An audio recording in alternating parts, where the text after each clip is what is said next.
നമസ്കാരം, ഞാൻ doctor Praveen G L, consultant interventional cardiologist, SP Medifort hospital, Enchakkal, Trivandrum.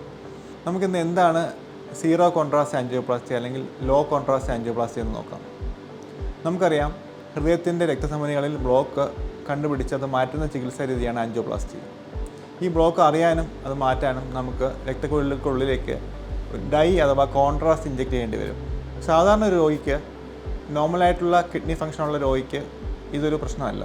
എന്നാൽ ചില രോഗികൾക്ക്, പ്രത്യേകിച്ചും വർഷങ്ങളായി ഷുഗറുള്ള ആൾക്കാർക്കും അതുപോലെ തന്നെ നേരത്തെ തന്നെ കിഡ്നിയുടെ അസുഖമുള്ള ആൾക്കാർക്കും നമുക്ക് ഈ ഡൈ അല്ലെങ്കിൽ ഈ കോൺട്രാസ്റ്റ് ഇഞ്ചെക്ട് ചെയ്യാൻ കുറച്ച് ബുദ്ധിമുട്ടാണ്. കാരണം അവർക്ക് അവരുടെ കിഡ്നി ഫംഗ്ഷൻ കുറച്ചുകൂടെ മോശമാവാൻ സാധ്യതയുണ്ട്.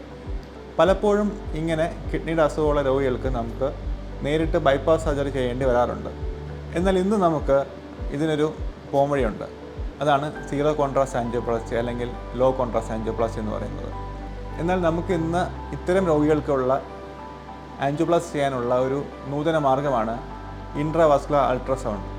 ഇതാണ് ഈ ഇൻട്രാവാസ്കുലർ അൾട്രാസൗണ്ട് മെഷീൻ.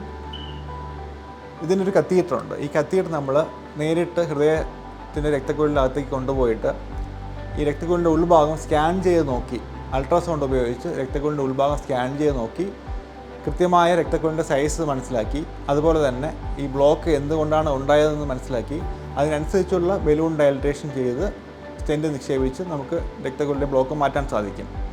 നമുക്ക് നേരത്തെ കോൺട്രാസ്റ്റ് അല്ലെങ്കിൽ ഡൈ ഇഞ്ചെക്ട് ചെയ്യേണ്ടി വരുമായിരുന്ന പല സ്റ്റെപ്പുകളും നമുക്ക് IVS ഉപയോഗിച്ച്, ഈ ഇൻട്രാവാസ്കുലർ അൾട്രാസൗണ്ട് ഉപയോഗിച്ച് കോൺട്രാസ്റ്റ് ഇല്ലാതെ തന്നെ ചെയ്യാൻ സാധിക്കും. അതുവഴി നമുക്ക് കോൺട്രാസ്റ്റ് അഥവാ ഡൈ ഉപയോഗിക്കാതെ ആൻജിയോപ്ലാസ്റ്റി ഫിനിഷ് ചെയ്യാൻ സാധിക്കും. അതുവഴി രോഗിയുടെ കിഡ്നി ഫംഗ്ഷൻ കൂടുതൽ മോശമാവാതെ പ്രിവെൻറ്റ് ചെയ്യാൻ സാധിക്കും.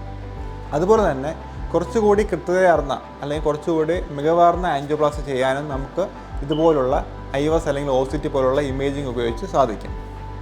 അപ്പോൾ നമുക്ക് 2 അഡ്വാൻറ്റേജാണ് ഇത്തരം രോഗികൾക്കുള്ളത്. 1, കൃത്യതയാർന്ന ആൻജിയോപ്ലാസ്റ്റി ചെയ്യാൻ സാധിക്കും. 2, ഒട്ടും കോൺട്രാസ്റ്റ് അഥവാ ഡൈ ഉപയോഗിക്കേണ്ടി വരാറില്ല.